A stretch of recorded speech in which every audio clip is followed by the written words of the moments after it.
Michel de Rosen, bonjour. Bonjour Lucille. Je suis ravie d'être aujourd'hui à vos côtés pour vous interviewer dans les bureaux de Foressia, où vous êtes président du conseil d'administration. C'est un plaisir de vous accueillir pour parler de la parité. J'aimerais savoir pourquoi la parité est une chose aussi importante à vos yeux. La parité, ça n'est pas que le sujet de l'entreprise, c'est le sujet de toute la société. Au XXIe siècle, il faut que tous les jobs, toutes les responsabilités soient accessibles aux femmes. Comment vous voyez la parité dans l'entreprise, justement, à des postes clés pour des femmes? Le sujet de la parité dans l'entreprise est très important. Dans l'entreprise dont je préside le conseil Foressia, c'est une priorité que de développer la féminisation de l'encadrement et des instances de direction. Alors pourquoi c'est important? Pas parce que c'est à la mode, pas parce que les politiques l'attendent de nous, mais c'est important pour deux raisons fondamentales. La première raison, c'est que c'est bon pour l'entreprise.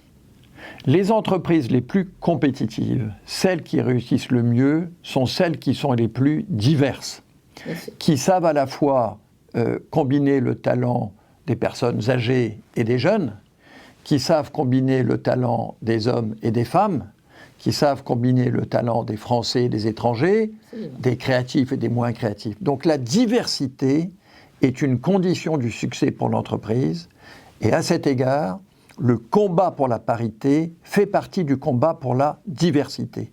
La deuxième raison fondamentale, c'est que c'est normal pour les femmes. Au nom de quoi, au XXIe siècle, dans une entreprise, les femmes seraient-elles reléguées à des postes subordonnés et pourquoi les hommes auraient-ils le monopole des postes les plus importants? Ça marchait peut-être comme ça, à l'époque où ces questions n'étaient même pas discutées, n'étaient pas posées. Aujourd'hui, c'est inacceptablement choquant. Et donc, la deuxième raison pour laquelle ce sujet est important, c'est que c'est naturel, c'est normal, c'est, j'ai envie de dire, le minimum que nous devons aux femmes et aux hommes que de respecter le fait que chacun d'eux est capable de cheffer, d'être le patron ou de diriger une partie de l'entreprise. Cette parité dans les COMEX dont on parle de plus en plus et dans les comités de direction, comment va-t-elle être applicable dans le secteur industriel selon vous? L'objectif, Lucille, est clair, mais répétons-le, c'est de faire progresser la proportion de femmes dans les instances de direction des grandes entreprises, et notamment, puisque vous m'interrogez sur ce sujet, des entreprises industrielles. Je pense que sans pression, les progrès dans ce domaine seront trop lents. Certaines entreprises sont plus allantes que d'autres, mais donc exercer une certaine pression est, je pense, une bonne idée. Est-ce que les quotas sont une bonne ou une mauvaise idée? Ma conviction, c'est que les quotas sont une bonne idée s'ils sont définis avec discernement, c'est-à-dire s'ils s'adaptent à la variété de la situation des différents secteurs et des différentes entreprises. Si vous êtes L'Oréal, Sanofi, LVMH, BNP Paribas, vous n'avez pas de difficulté à atteindre la parité parce que vous y êtes déjà presque, parce que vous recrutez beaucoup dans les écoles de commerce ou à Sciences Po ou à la faculté, tous endroits où les étudiantes sont aussi nombreuses et quelquefois même plus nombreuses que les hommes. Donc vous n'avez aucune difficulté à bâtir un gisement de cadres dans lequel vous puisez pour nommer vos dirigeants. Dans des entreprises beaucoup plus industrielles, comme Foressia, l'entreprise dont je préside le conseil, comme Renault, comme Safran, c'est plus difficile. Pourquoi? Parce que nous recrutons essentiellement dans les écoles d'ingénieurs, et que dans les écoles d'ingénieurs, la présence des femmes est de l'ordre, aujourd'hui, en France, de 20 à 30%. C'est exact. Et donc, vous ne pouvez pas nommer des femmes qui n'existent pas. Alors ça ne veut pas dire qu'il faut rester passif et baisser les bras, mais ça veut dire qu'il y a un travail à faire en profondeur. Au sein de Foressia, comment s'applique-t-elle cette parité? Au sein de Foressia, il y a déjà plusieurs années que la parité, ou on va le dire autrement, que la féminisation est un objectif important. Et cela se traduit par une série d'efforts conduits en parallèle. Il y a d'abord un grand effort d'information. Ce sujet n'était pas évident pour beaucoup de gens, hommes ou femmes. Il y a un effort d'information. Deuxièmement, il y a un effort de formation. Troisièmement, il y a un effort de recrutement.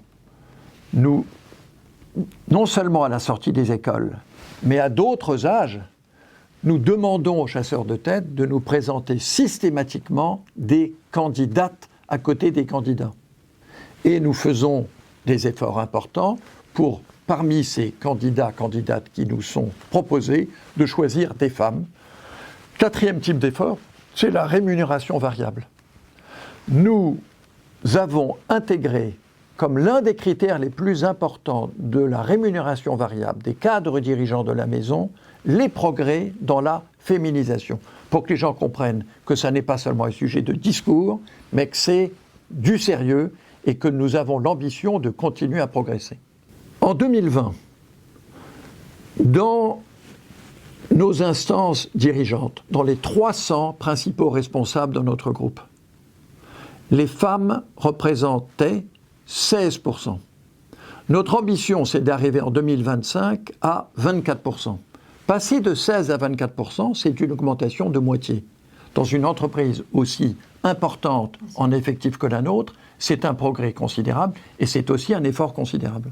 Alors j'ai une dernière question, Michel, que je ne pose pas habituellement, mais comme vous êtes dans un secteur très masculin, je suis tentée de le faire.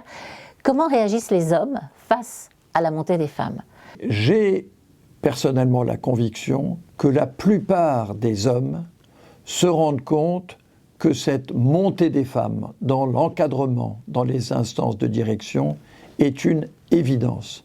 Au moment où le Parlement s'apprête à discuter d'une proposition de loi pour inciter les entreprises à faire progresser la parité et la féminisation, j'insiste pour que les quotas, si des quotas sont mis en place, soient à la fois dynamiques et spécifiques. Il s'agit de demander à toutes les entreprises cotées qu'elles publient dans leur rapport annuel le niveau de féminisation du niveau N-1, N-2, N-3, et chaque année avec un effort pour faire progresser cette féminisation. En affichant ainsi à la fois ses objectifs et ses résultats, les entreprises s'obligeront à progresser et convaincront le monde extérieur, mais aussi leurs salariés, que c'est pour elles un objectif aussi important que de faire progresser la rentabilité ou le cash flow. C'est tellement vrai ce que vous dites qu'il y a de nombreux baromètres maintenant qui existent et qui sont mis en place dans les entreprises en ce sens. Je vous remercie pour cet entretien, Michel, très riche et certainement très inspirant pour ceux qui nous ont écoutés. Merci Lucille, j'ai été heureux de cette occasion de vous dire combien la parité, la féminisation est une priorité pour Faurecia depuis des années et pour encore beaucoup d'années. C'est un travail de longue haleine dans lequel nous sommes engagés et dans lequel chaque année nous progressons. Et bravo pour ce que vous faites au service de cette belle cause.